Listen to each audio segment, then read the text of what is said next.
Le passé doit être réécrit encore et encore. Une grande partie de ce que nous pensions savoir a été démentie par la science.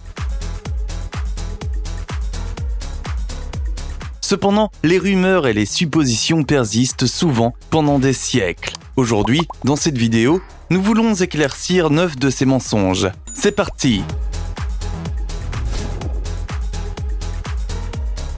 Les pyramides n'ont pas été construites uniquement par des esclaves. Pendant de nombreuses années, un mythe s'est répandu, selon lequel les pyramides égyptiennes auraient été construites par des esclaves contraints au travail par un pharaon maléfique. Cette idée a d'abord été répandue par les juifs et les chrétiens, qui s'opposaient au mode de vie égyptien, puis par des films hollywoodiens tels que Les 10 Commandements, sortis en 1956, qui a maintenu en vie l'idée longtemps après. Cependant, cette idée a été inspirée principalement par l'historien grec Hérodote.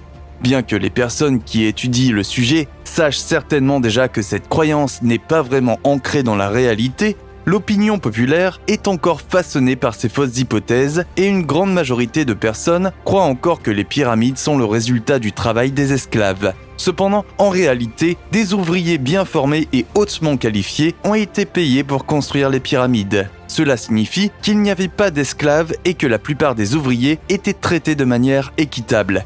Une analyse des restes d'animaux d'un repas pour les ouvriers par l'analyste de la faune Richard Redding a identifié d'énormes quantités d'os de bœuf, de mouton et de chèvre, assez pour nourrir des milliers de personnes.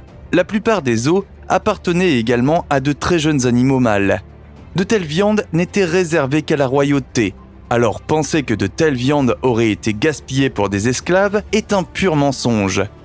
Nous savons que les viandes n'étaient pas aussi librement disponibles qu'aujourd'hui, et que la plupart des viandes rouges de ce type n'auraient même pas été accessibles aux gens du peuple. Pour autant que nous puissions le dire, même les travailleurs normaux de cette partie du monde auraient eu accès à des viandes aussi luxueuses. Bien qu'il y ait certainement beaucoup plus à découvrir, ce seul fait constitue une preuve indéniable que les pyramides n'ont pas été construites par des esclaves.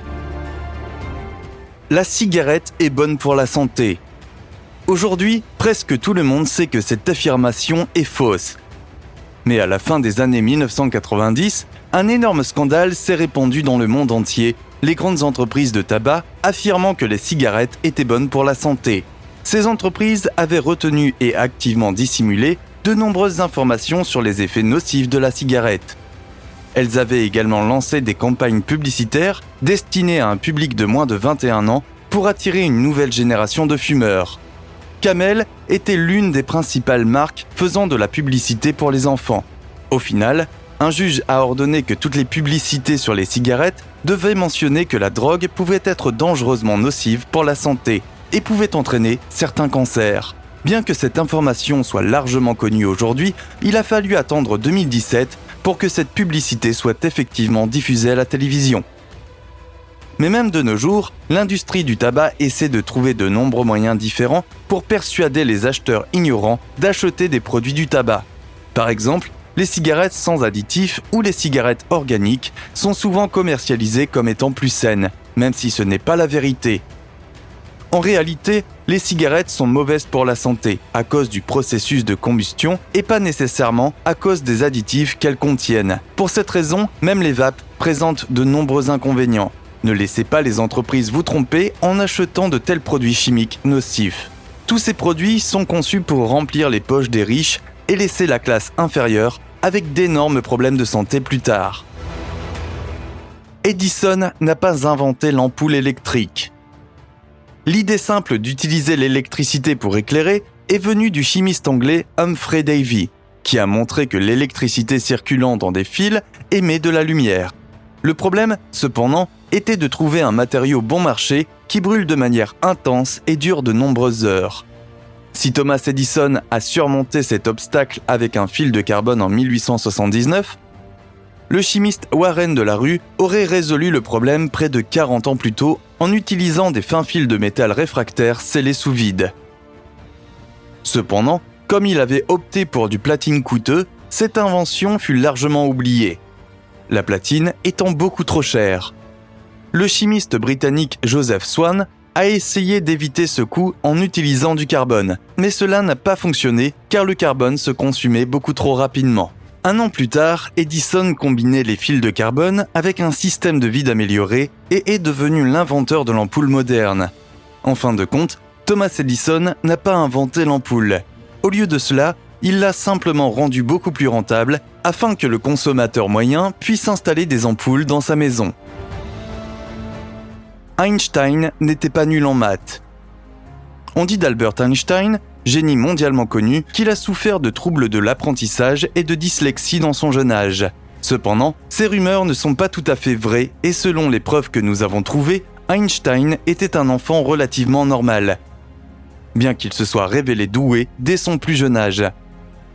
Comme la plupart des enfants, il était capable de faire des phrases complètes alors qu'il n'avait que 2 ou 3 ans.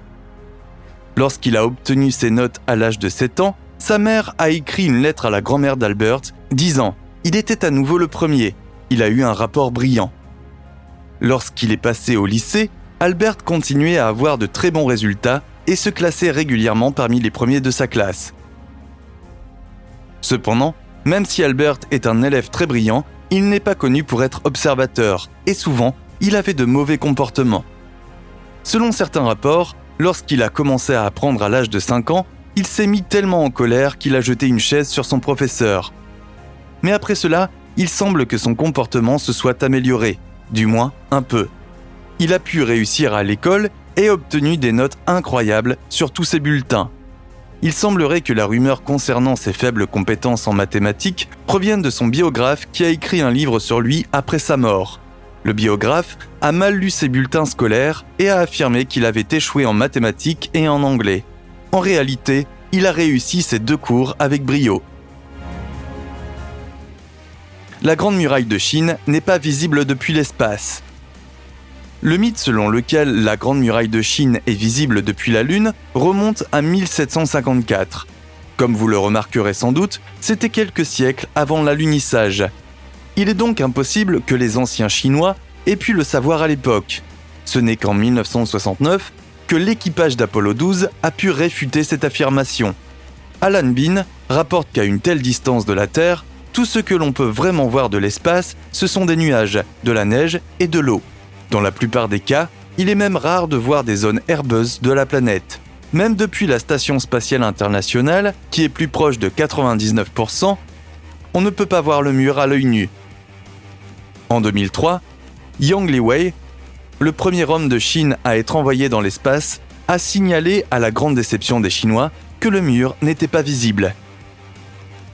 L'astronome américano-chinois Leroy Chiao a finalement réussi à photographier la Grande Muraille de Chine avec un objectif de 180 mm à une hauteur de 230 miles, ce qui correspond à environ 370 km.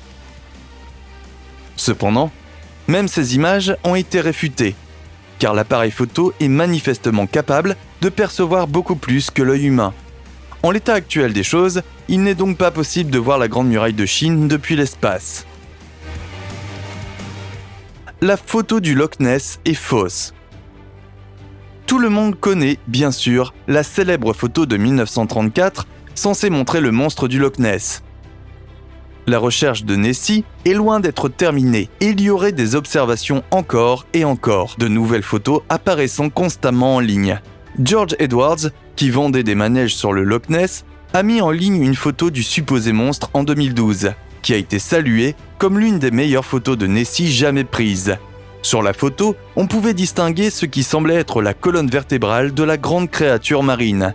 Cependant, 1 an plus tard, Edwards a admis que la photo était fausse et que l'image avait été créée à partir d'un modèle en fibre de verre qui avait été créé pour le documentaire de National Geographic The Truth Behind the Loch Ness Monster. Cependant, Edwards n'a jamais reconnu son erreur et n'a pas l'impression d'avoir fait quelque chose de mal en mentant au public.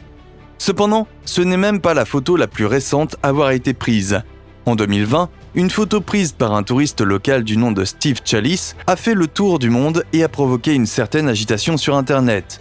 Il n'a pas déclaré qu'il s'agissait de Nessie, mais a demandé sur les réseaux sociaux quel type de poisson il avait pu photographier. Un blogueur nommé Roland Watson, qui s'occupe de l'histoire du monstre du Loch Ness, a toutefois découvert que Chalice est un graphiste 3D et qu'il gagne sa vie en créant des fausses images comme celle-ci.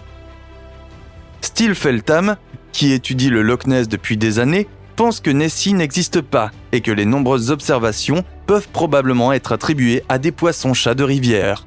Selon lui, certains de ces poissons peuvent mesurer jusqu'à 2,5 mètres, ce qui donne l'apparence d'un monstre des profondeurs. Les Vikings ne portaient pas de cornes. La plupart des gens comprennent que les Vikings ne portaient pas de chapeau avec de grandes cornes qui en sortaient. La plupart des gens semblent comprendre cela, mais la culture populaire continue de dépeindre les anciens Vikings comme des sauvages portant des cornes. L'origine de cette idée fausse se trouve en fait dans le monde de l'opéra. Car pour l'Anneau du Nibelung de Richard Wagner, le costumier Karl Emil Doppler a créé des casques avec des cornes pour les personnages vikings dans la seconde moitié du XIXe siècle. Ce seul opéra a réussi à changer complètement la façon dont le monde voyait les Vikings, amenant beaucoup de gens à croire que les Vikings portaient en fait des chapeaux à cornes. En réalité, les cornes auraient été contre-productives au combat. Si l'épée de l'adversaire s'était écrasée sur un tel casque à cornes, elle aurait probablement glissé vers le bas et se serait écrasée sur le visage du Viking, ce qui n'est pas ce que l'on souhaite au combat. Par ailleurs, l'idée que les Vikings buvaient dans des cornes creuses est également peu probable. En réalité, il aurait été beaucoup plus probable que les Vikings boivent dans des gobelets en argile, comme tout le monde. Cependant, dans certaines régions du monde, des gobelets en cornes étaient utilisés. Michael Jackson n'a pas inventé le moonwalk. Le moonwalk est toujours associé à Michael Jackson. À l'origine, ce mouvement de danse aurait été connu sous le nom de backslide. Mais Michael lui a certainement donné un nouveau souffle et l'a rebaptisé. Selon sa grande sœur Latoya, ce mouvement vient d'un danseur nommé Geoffrey qui l'a exécuté dans une émission intitulée Soul Train et l'a ensuite enseigné à Michael, qui lui a donné son nom actuel. Il y a cependant une différence importante. Avec le backslide, vous glissez en arrière, tout en ayant l'air de marcher en avant. Avec le moonwalk, par contre, vous restez en grande partie sur place, tout en faisant des mouvements comme si vous marchiez en avant. Toutefois, un mouvement très similaire a été inventé par le chanteur de jazz Cab Calloway au début des années 1930. En 1974, David Bowie a également exécuté une version du moonwalk lors d'un spectacle d'ouverture d'Aladdin Sane. Le moonwalk a été utilisé pour la première fois par Michael Jackson le 25 mars 1983, lors du spectacle Motown 25 pour Billie Jean, et est immédiatement devenu un succès auprès de ses fans. Toutefois, Michael Jackson n'a absolument pas inventé ce mouvement. La datation au carbone n'est pas exacte. Dans le monde de l'archéologie, il peut être difficile de parler de découvertes récentes sans utiliser la datation au carbone comme moyen d'établir l'âge d'un objet. Cependant, en 2018, l'exactitude de cette méthode a été remise en question après qu'il a été reconnu que le climat joue un rôle important dans la décomposition du carbone. Les fluctuations climatiques peuvent avoir une influence considérable sur le résultat de ces tests. Dans le cas des plantes, il y a aussi le fait qu'elles poussent généralement à des vitesses différentes à différents moments de l'année. Donc pour dater au carbone, une plante serait tout simplement insensée. La méthode de datation au radiocarbone a été mise au point dans les années 1940. Elle repose sur l'idée que les organismes vivants absorbent constamment du carbone par l'atmosphère ou par la nourriture. Après la mort, l'absorption prend fin et le carbone présent est lentement décomposé. En 2020, il a été annoncé que les scientifiques allaient réévaluer la façon dont ils utilisent la datation au carbone. Ils ont admis que certaines des dates qu'ils ont choisi d'utiliser pourraient être inexactes de plusieurs centaines d'années. Cependant, il ne serait pas exagéré de penser que certains cas pourraient présenter des inexactitudes de plusieurs milliers d'années. C'est un dilemme dont de nombreux scientifiques chrétiens parlent depuis des décennies, mais il semble que la communauté scientifique soit enfin d'accord pour réévaluer la façon dont nous utilisons la datation au carbone dans l'histoire. Merci d'avoir suivi cette vidéo. N'oubliez pas d'appuyer sur le bouton j'aime et d'activer la cloche de notification pour recevoir d'autres vidéos.